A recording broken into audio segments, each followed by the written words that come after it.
Now it's time for Jump In with Julius.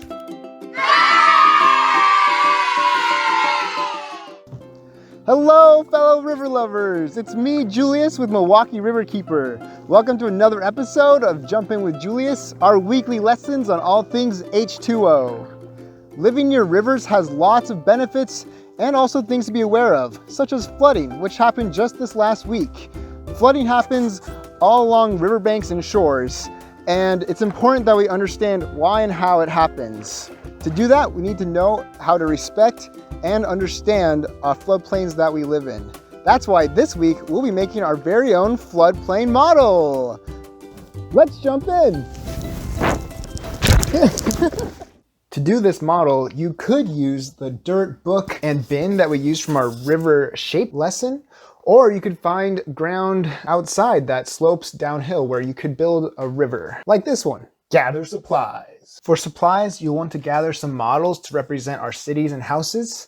I'm using pieces from a board game, but you could also use rocks. You can also gather moss, pebbles, and grass to represent a natural floodplain environment. Grab some water and a cardboard or plastic piece shaped like this. I made mine by cutting up an old plastic bottle that I found. This will represent a concrete channel, which are sometimes made to control rivers. In this model, we'll find out what their actual impact is. Once you have all your supplies, it's time to get started on making the model. Start to carve out a river shape in the ground. Place your concrete channel towards the top of your river. Carve out the rest of the river in any shape that you like. Next, place the model houses along the river. In many places, houses are built close to the shorelines, so my model is going to represent that. In the end, your model might look something like this. Test the model. Test out your model by pouring a little bit of water down it. This will represent normal conditions, or when there's not flooding occurring. What do you predict will happen when we add more water? My observation is that the concrete channel makes the water move a lot faster. So I predict that there's going to be a lot more flooding towards the bottom of my river. Flood the model.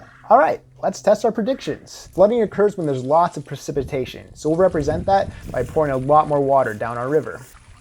Oh boy, this doesn't look good for our city. What observations do you have about your model? For me, I noticed that the water spread out really wide and knocked out a lot of houses that were close to the bank. These challenges happen in our model as well as in real life, so we need to come up with some good solutions. One solution that cities use is to replace the concrete channels with more absorbent materials like rocks and soil. Using rocks and soil causes the water to slow down and seep into the earth rather than rising up and getting into people's homes. You can see examples of this replacement happening in places all around Milwaukee, including Pulaski Park. Another solution is to give the river space. By building our cities and houses farther from the banks, we can give the river room to spread out during floods. This will also allow riparian and wetland habitats to develop. These important areas absorb lots of water and are also home to some amazing wildlife. One final solution is to build levees, which are walls to keep the water out. But this should probably be used as a last resort because water can overflow